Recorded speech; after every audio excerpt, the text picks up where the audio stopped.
yeah.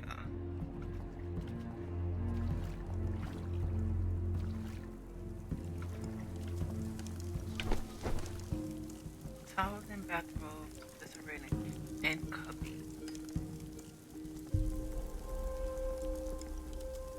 Illusionist. Oh, I can do this later. I could change to something more presentable here. But I brought my extra finery to cover the last fender. No regret. Let's see what the guy I want first.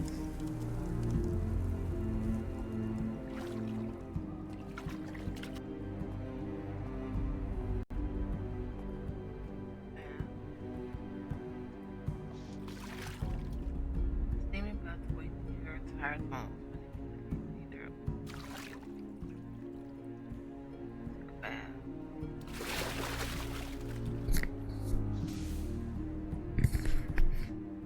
How about not spending like bombing a camera? We shan't offend the lady.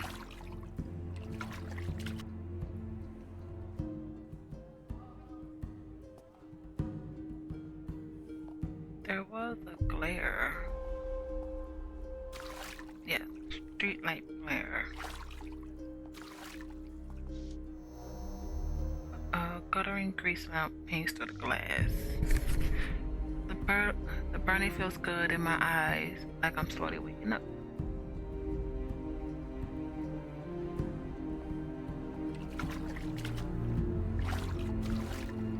Bar centaur bounce cool. Mahogany bar. Shouldn't. A brass lined mahogany bar lined with candles, casting eerie shadows on the centaur behind it. The clang scent of mange, I'm not surprised, but did it have to be a centaur? Self-discipline. Some centaurs have been kind to me. I won't pass judgment till he proves me wrong. Animal instinct.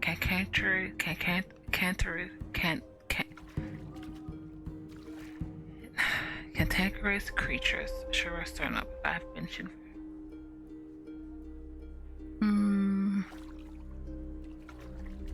He's behind the bar, so I won't pass judgment till he proves me wrong. Some centaurs have been kind to me. How about Mr. Browncoat? He's rather unique. Hey, Bixby Browncoat, the owner here at the Lotus. Most nights he's waiting at the bar, so I hope he hasn't taken ill.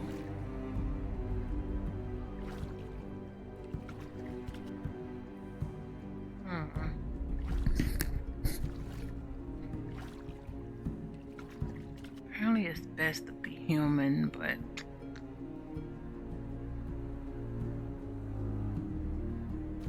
maybe if I wait around he'll show up. But he could be going on, he may be going on a while. Must be the press of business drawing him away from the front of the house. Bouncer. Centaur leers, his misshapen chin a shelf for his cigarette jutting from a jangle of bad teeth. Good evening, sir. We'd like to gain admittance. He glanced at the stranger but fixed his eyes on me instead. Let the cowpea speak. Cowpea. Cowpie. Slur. Oh no. Our minotaur looks like he got some quarrel with yours truly. I dealt with your kind in the past. Believe me, it wasn't pretty. You dealt. Is that so? We're here for the Lotus, nothing more. Not buying it. This one's got a screw up fizz. That face. Yeah. What's the matter, eh? Someone forgot to muck out your stall this morning. This one. I smile as condescendingly as possible. Something wrong with your sniper aspect. Need a pretty little ring through it, eh, heifer?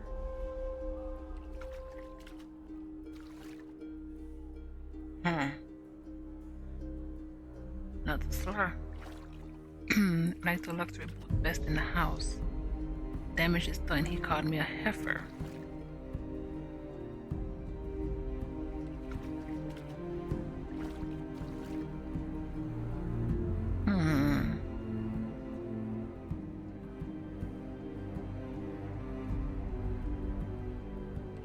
Surely it's not the incense I'm smelling, it's the harsh shit spilling out of your manky mouth, which you better shut before I swell it short for you.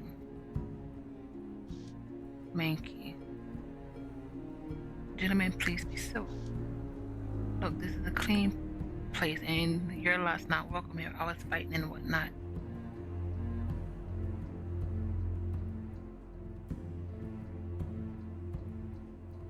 Look here, lad, you're clearly new here, but if you don't let me in, I'll have a word with Big Me about his staff.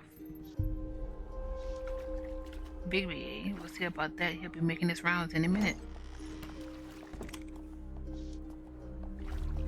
Old Trox, Mr. Browncoat, sure, certainly come to see what the fuss is about. He wears a long-faced countenance, a gold pocket watch, a lavender linen pince-nez, detail on his squalling nose, eyeglasses. Despite his carefully printing, the turbulence of a life lived in the margin shows on his face. Hello, what do we have here? I'm not even started my rounds, already there's a scruff in the foyer. Sorry there, Bixby, but the bouncer was just saying how Minotaurs are no longer welcome in your fine establishments. And why not? A Minotaur is welcome here like any other customer. Oh, yes. I'm sorry, Mr. Browncoat. I should have known. We'll talk about this later. As you can see, there are clients to entertain. Bibby darts a disapproving look at the bouncer. I suppose good help is hard to find, but rest assured you'll have a private booth and bottomless hot tea on the house. Tea. Now, gents, let us away to the Lotus.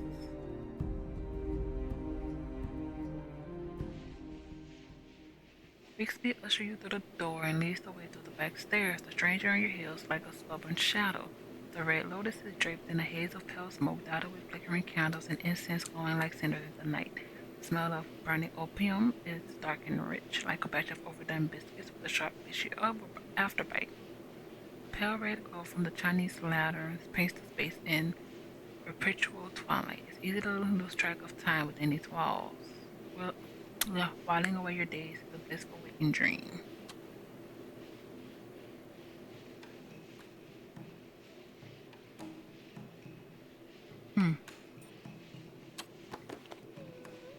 Bouncer on the... We already did that.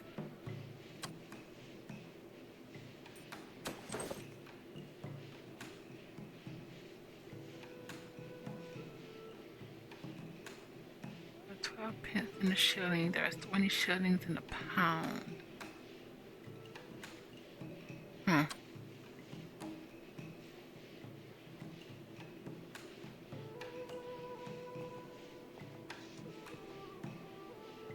What's that gear-clattering racket? A jet of steam cuts through the quiet of the den.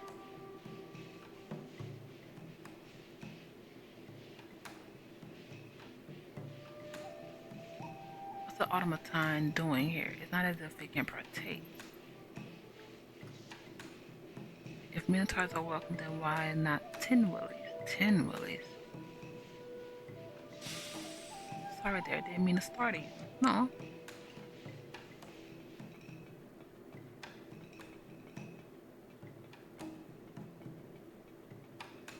Off it goes, heading for the private section. And where's that masked stranger get off to?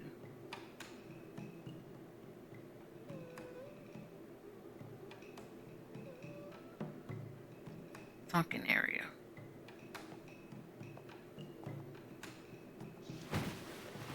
The floor has benches with tufted upholstery and pillows costing a halfpenny an hour.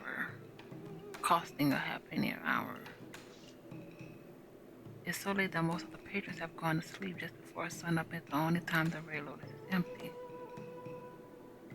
Oh, maniac. I really like the design of this. This is pretty. A sleeping poppyhead is opioid user. Is draped over a mattress in the corner, drooling idly on to his shirt. Fancy that an errant wallet is poking out of the corner of his slacks. It yearns to be free. His wrist right over it though. This will likely be a risky lift. Oh, you just need a 5. Yep.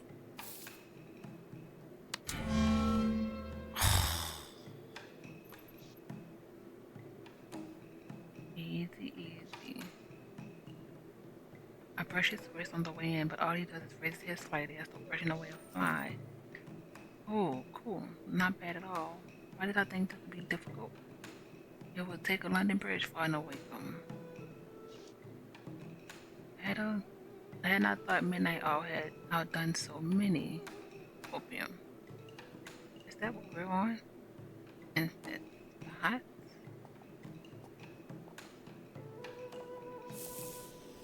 Sticks of hefty incense wrapped in the air, always burning no matter the flow of customers.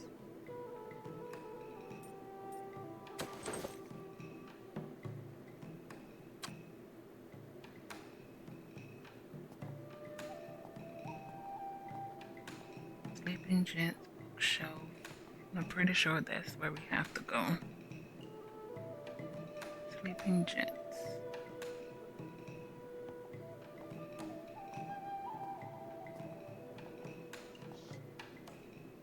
Two workmen blissfully free from the waking world and their meaningless existence.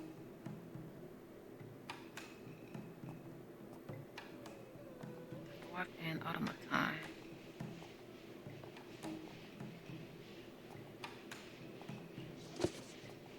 A sturdy and musty old bookshelf. The spine shows such titles as arcane magic on the eastern edge of throwing opium through the ages and Predator games, love, and the dream time.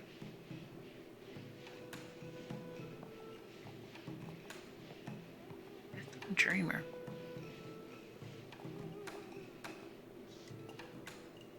Another gentle customer off a journey in the land of Nod.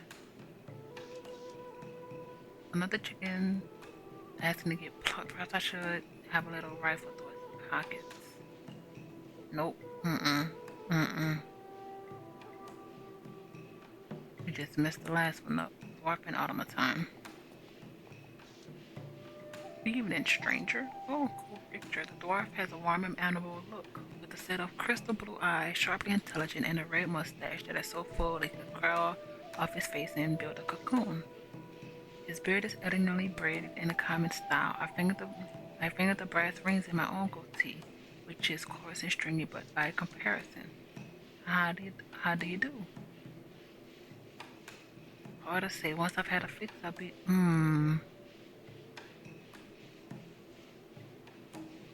We're not telling them we're a user.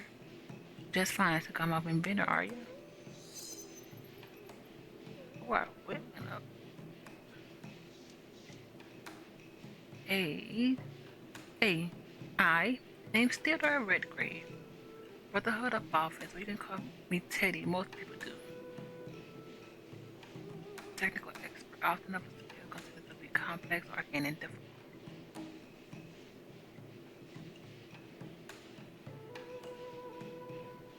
Your automaton has a name. Has it got a name? This here is Otto. Perfectly friendly he is, if a little odd.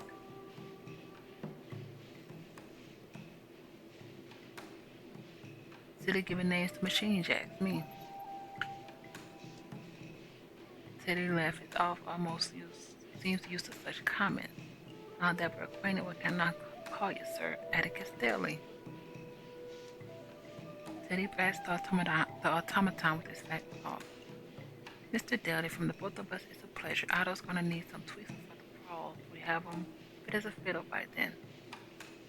Brawls? You mean the pit fights? Brawls?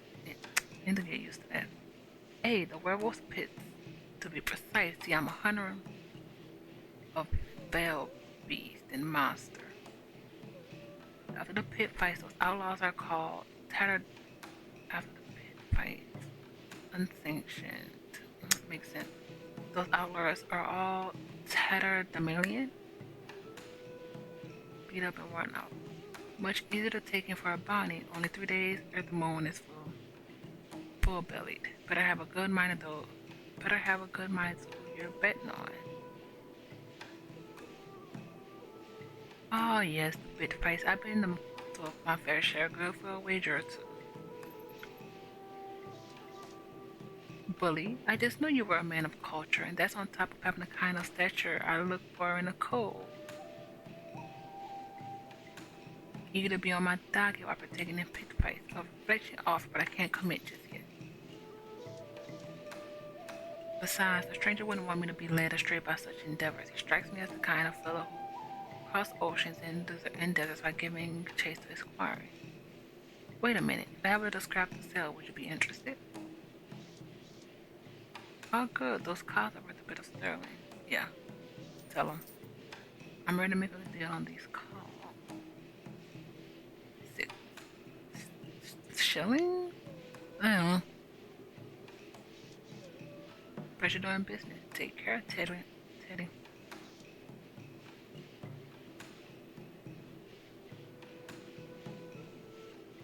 I kind of, not as private.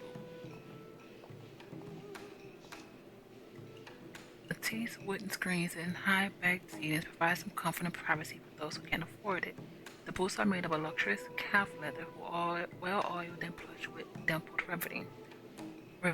Delicate china and exclusive menus of the dance offerings are available for those of a more discerning taste. Seems I'm in for a treat on account of a stranger's pocketbook as fat as a Christmas goose. Let's make the most of it then. Surely he didn't bring me here for an elevated conversation and pleasure of my company, but to be on my guard.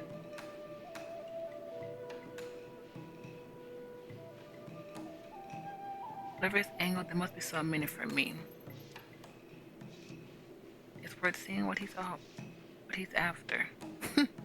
She's still chiming as if she has some kind of preferential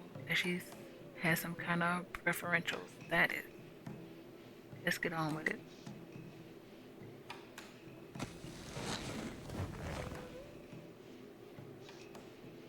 The menu at base is embossed with an array of oral, morphines, liquid, and powdered cocaine, all manner of midnight oil, which is opium. Bugger the small talk. Why do you bring me here? Oh, and my instinct 18. You've got plenty of time for explanations. Why don't we start with a sample of some of the den's wares? Now we're talking. Perhaps this fellow's not so bad after all. With so many dear poisonous variations, hard to decide what will hit the spot.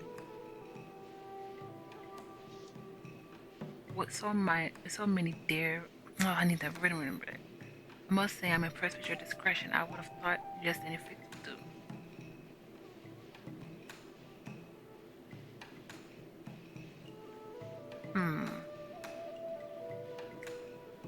You're just greasing the wheels for whatever it is you want from me. Well, we'll see if you've seen the same tone when it's said and done. Now then, what do you think about the entree? I prepared the appetizer. He takes a small tablet out of his sleeve shirt, cracked it in half, and drops it in my teacup. The other half goes into his own. You can't expect me to drink that. Half and half, an equal dose. I wouldn't kill both of us, would you?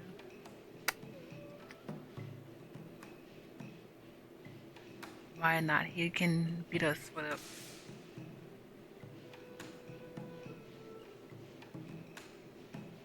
Cheers to not killing anyone. The drug tea restores my spirits instantly.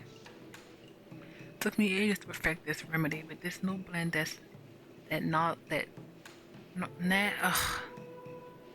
Nashly, teeth gnash and anxiety is gone, leaving just the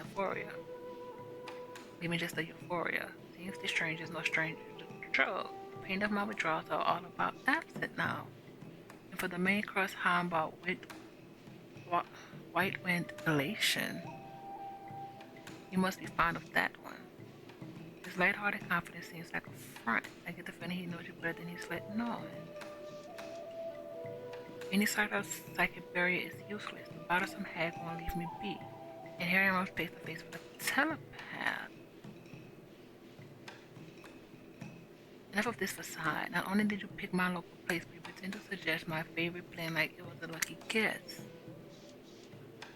I know a little something about you. It's true, but it's part and parcel.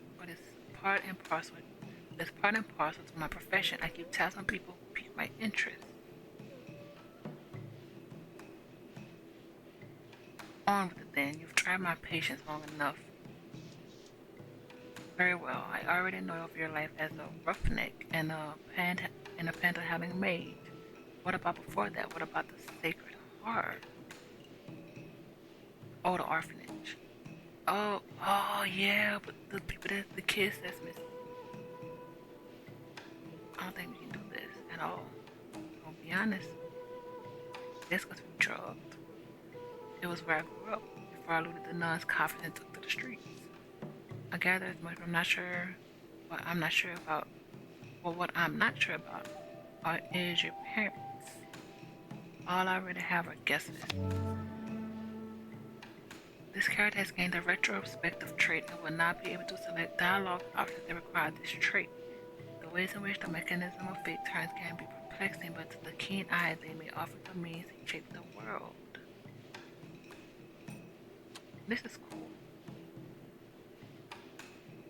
My mother likely gave me up because she couldn't pay my keep, and I suppose my father either died or walked out on us. So the sisters never told you anything about your parents. Can we do this now? Can. That's still cool. I don't care what nobody says. I can't say for sure, but it's too bloody unpleasant to think about.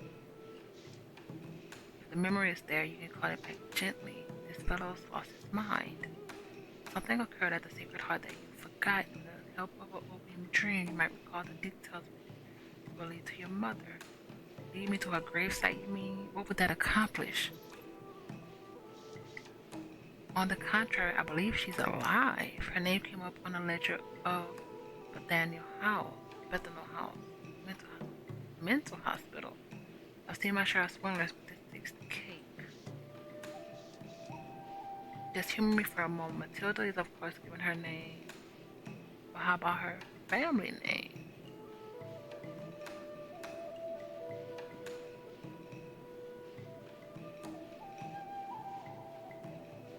I don't think the sisters at the orphanage ever told me what it was.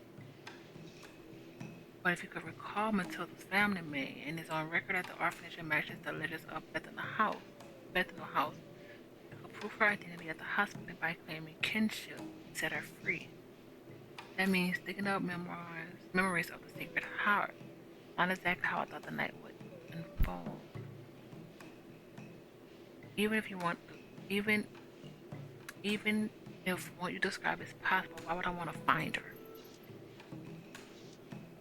That's up to your discretion. Of course, and I cannot share my own motivations for the truth. He's dreadfully opaque, isn't he? I cannot force your hand, but unless you can think back to those troubling times, then you won't be worth more than the price of your head. He's offered me a chance to live, but only if I can draw up these memories. Why can we not do these? So what it'll be, the dream dose in a voyage between the banks of memory, or the death dose in the end of all your days? Dream dose, obviously.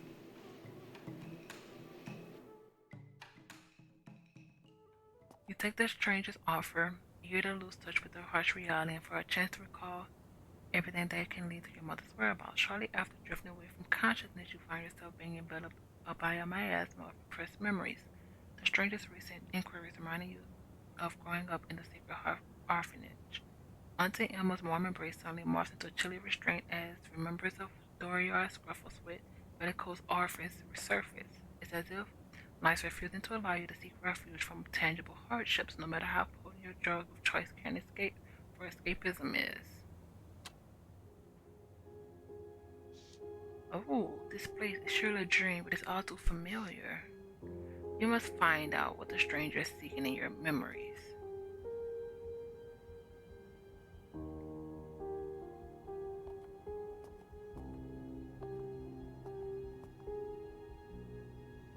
Oh yeah, we can only go this way.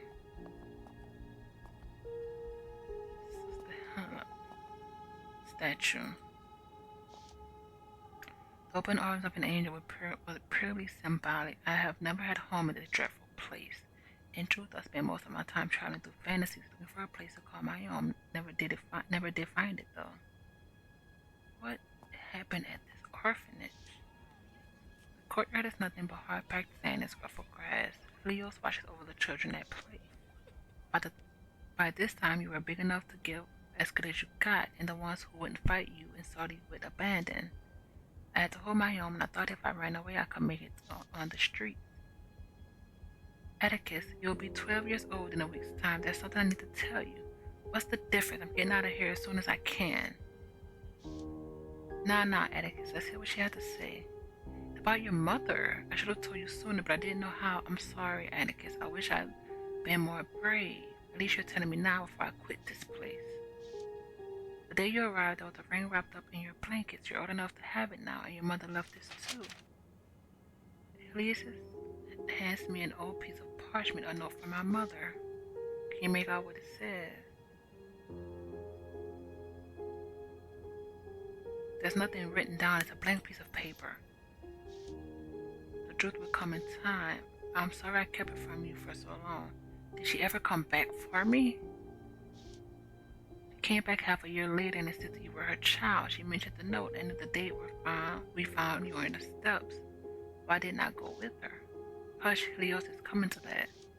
As your mother signed in at the registry, a horse and buggy drove outside and there was a terrible shot as someone bowed over the sister at the door. When this fellow burst in, your mother went stiff as a corpse. Could it have been my father? I don't know who he was, but he struck a panic in my heart. There was malice in his every step, a twitching, insidious man. He took your mother and she never returned. Get me out of this nightmare. White wind elation is never like this. So our mother came for us and was taken. And she's in a mental institution now? Perhaps you were too young to hear the tale. Hearing this from Heloise hardened me at the time, but still didn't change the fact that I couldn't stand being at the Sacred Heart. After I fled the orphanage, I did search for my mother, and I decided there was nothing I can do. Perhaps not then, but this is now.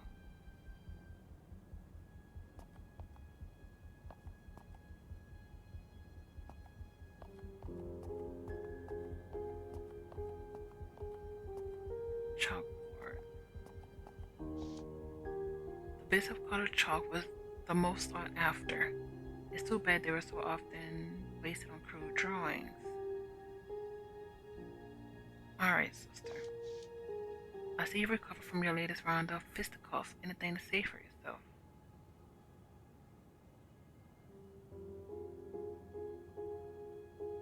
Sometimes it's like I go blind for a few minutes, and when I wake up, I'm crying and cut up, and everyone's staring at me and laughing. You poor child, you suffered long enough. It's time you learned what your bloodline is capable of. Must be enough to play to get me to stay, but I'll be 13 in a few months. Then I'm running off for good. Being singled out as a minotaur, always having insults thrown at you is terrible. The bright spot is that you have the gift of magic, and you can develop your talents if you study the tarot. She fans out the colorful cards that seem to buzz with the eerie electricity. Look closely at this card, the magician, a symbol of new beginnings. One arm to the heavens, the other towards the earth. He is a conduit between the spiritual and the material realm. The magician transmutes potential energy from its ethereal state into a perceptible form. Can't say I buy it, but I'm listening. That's the spirit. Minotaurs are magical creatures, and like this magician, you are a conduit. I committed the spell to memory long ago. I'll share it with you, but only with your promise of wholehearted trust. Okay, Eloise, I know you wouldn't lead me astray. I trust you. And I trust you, Atticus, because if my superiors should learn of this, I would never wear the habit again. Now, this is a cantrip. You must speak it over and over until it is written across your mind in bold letters, even though we know what that is. Her voice drops into a strange whisper. Sight from the fire, hearing from the ether, smell from the air, and taste from the water, touch down to the earth in another form. Aristotle defined 5 senses: sight, smell, touch, taste, and hearing, corresponding to the elements of fire, air, water, earth, and ether. I think I understand itself for the bit about ether. A thirsty energy propelling each heartbeat, the same material, aether, same material in the soul and the consciousness of all blooded creatures. Those with proper training and can channel aether into the earthly spirits. There lies in the power of the cantrip the ability to transmute energy into matter. Ether is tied to hearing, so first you must learn to listen. You must hear the winds and the wilds of the heavens. I see the night is getting on. What about the rest? We need a 7. We need a 7. We need a 7. We need a 7. Blast. I've drawn the memory too many ginvats. It's alright. You've pressed it. It's time to wake up. I dare say I'm ready for this to be over.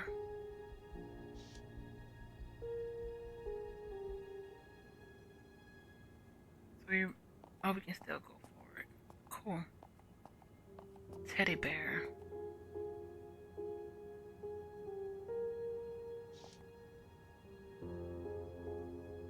Teddy bear with a missing eye and matted mohair fur. He suffered the pitfalls of a rough life in the orphanage, just like the rest of us.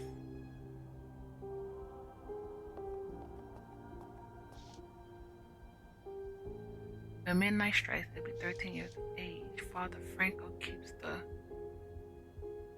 orphanage funds in the private office. That's my ticket out of here. Sneak past Cinder. Really? A 1? Nothing to it.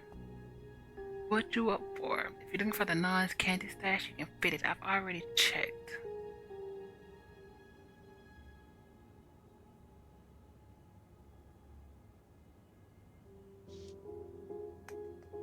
All the automatically. Let's be roll another 1. Let's just scare him.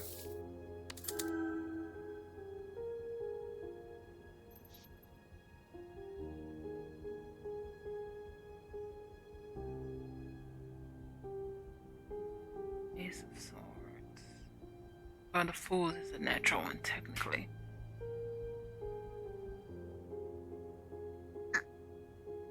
You can go back to sleep on your own, or I can send you on your way. Wait, what was the...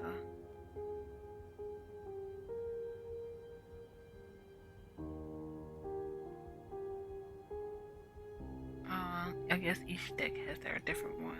You can go back to sleep on your own, or I can send you on your way with the sonic kick on the head. What do you think? Actually, I am going to sleep, only because that's what I want to do anyway.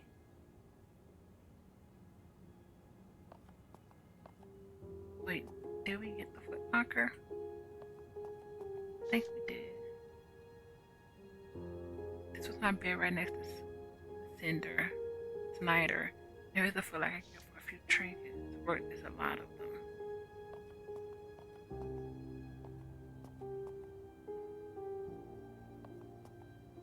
Knockbox.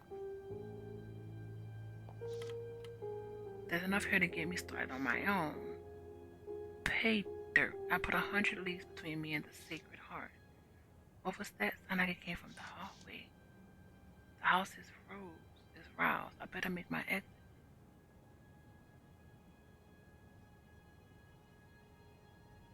Through the window. There's a voice in the corridor, but it's too late. I can't make it out. I can't make out a face. Is it Heloise? What you did here? It hurt the Sacred Heart. We fell behind. We skipped over holidays and knitted clothes for the children. But it didn't happen like that. She didn't catch me in the act. The memory's been twisted by guilt. I'm sorry, Eloise, but I had no other choice. There's always a choice, my child, and there's always a way to make it right. Are we going to have to find the twins? Out the window. Normally I say that it's drifting to sleep will be merciful release from relieving such memories.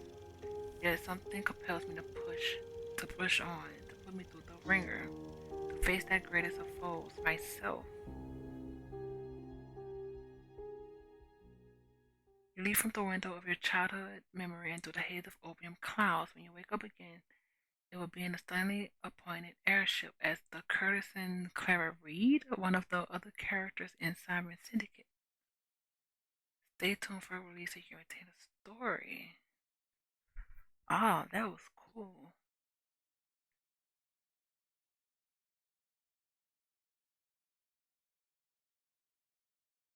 And it was different. Art was amazing. Style is beautiful. And story is kind of intriguing. I do like that it gives you hit on the lingo, the verbiage, if you're not familiar with it. But his story, Atticus' story is decent starting off. A drug addict trying to make his way. Some form of delusions, grew up in an orphanage where there's twins. There's 2 kids missing. But there's a stranger who needs you to do something for them. Which always starts a great start of any quest. But this is the demo for Cyber Syndicate for Steam Netflix. This was amazing. I am looking forward to it upon release. But thank you everyone and see you soon.